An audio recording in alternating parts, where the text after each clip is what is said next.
Yeah, and this is day one of decorating for at least this float maker. Take a look down here.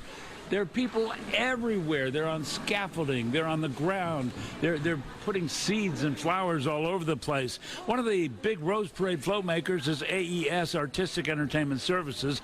These are some of the floats. They're making 10 this year for the 2023 parade. But according to their CEO, inflation has become an issue in the cost of making these things. Hey, Neil, I got your mom down here. Is she doing a good job? Thumbs up, thumbs down? It takes a lot of everyday folks like Neil and his mom, Robin, to make a float for the Rose Parade. And we're talking about people here that have come out year after year to help glue stuff on these floats. But what's different this year is the cost of making these things. We have a very long tradition. I believe 1949 was our first float. Ryan Ward and other students from Cal Poly's Pomona and San Luis Obispo campuses have been making floats for the parade for a very long time. This one is from 1979, called Grin and Bear It.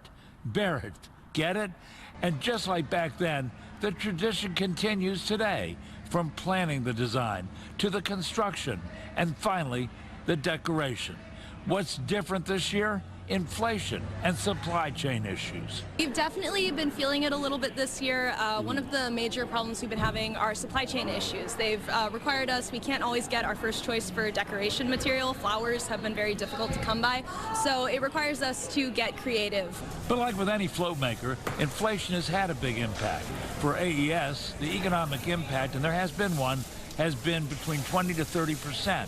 For the cost of all of the ingredients needed to decorate a float.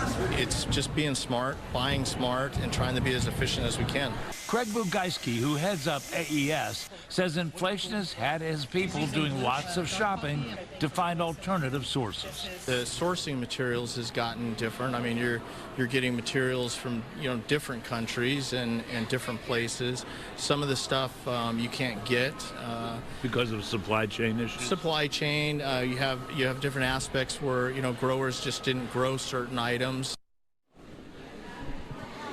According to the Tournament of Roses, the average cost of a float has increased over the past 5 years from $275,000 to $350,000. You can see all these people just busy as little bees all over here and back over this way, putting these seeds on, all this meticulous work that's going on here.